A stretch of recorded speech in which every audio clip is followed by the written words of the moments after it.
The expectation you unconsciously hold around, I can't get exactly what I want, or I have to settle for less than what I want, or flat out, I can't always have what I want, is often rooted in the emotional learning you take on from the inconsistent or restricted giving of the authority figures in your early experience. So your parents, your caregivers, your early teachers, your family members, and so on. All the people that said no to you when you wanted something.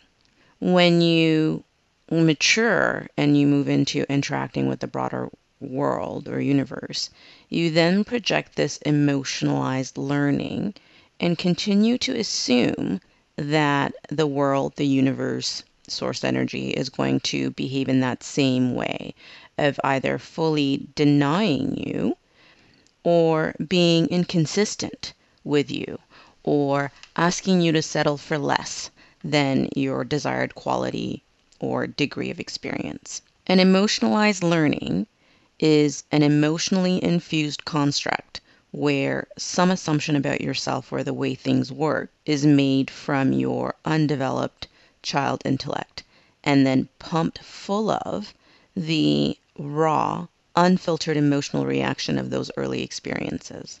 So if you didn't have parents or caregivers or teachers and other authority figures who always and all the time gave you exactly what you asked for example, sometimes they did, sometimes they said no, sometimes they gave you something less than you wanted, like a different brand of shoes, then you developed that impression that you aren't allowed to have what you really want. You can't have what you really want. You have to settle for less, and so on and so forth, for a variety of reasons.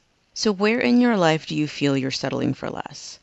Where in your experience do you feel you are settling for something other than what you truly want and desire? Settling for less is a learned pattern or behavior. It's a pattern where there is a disconnect between what you say you want and what you end up experiencing.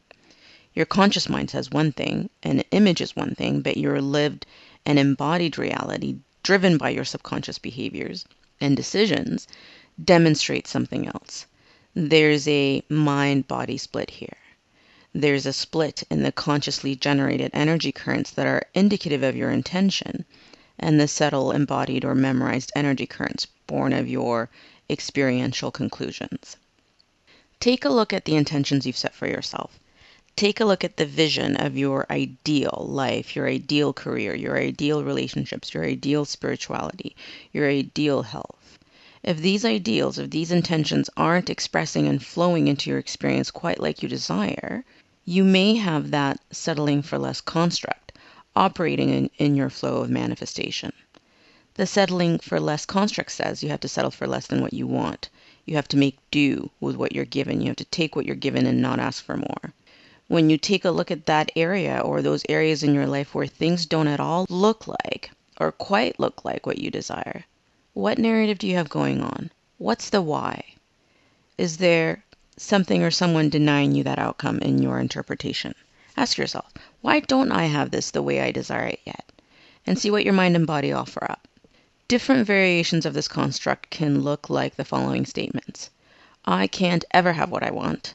I can't always have what I want. I can't have what I want exactly. I only ever get less than I truly desire. I have to settle for less than what I really want.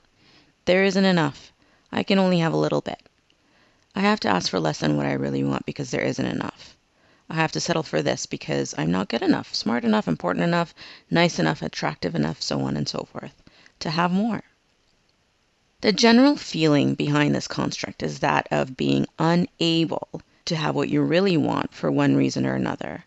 If you feel any thread of connection or resonance to these kinds of statements, or this overall feeling, and if you have an area or multiple areas in your life where it's clear to you that you're not in the quality of environment and experiences you say is your true desire, then there's some limiting belief to deconstruct and some trapped vital energy or emotion to clear and get moving again. There's the overt assumption of the I can't have what I want premise, but there's also the subtle presupposition that something or someone outside of you is deciding and determining your outcomes. It's a two-tiered powerlessness construct. It's your child self looking at the world and making conclusions about it without the integrated awareness of who you truly are and your immense creative power.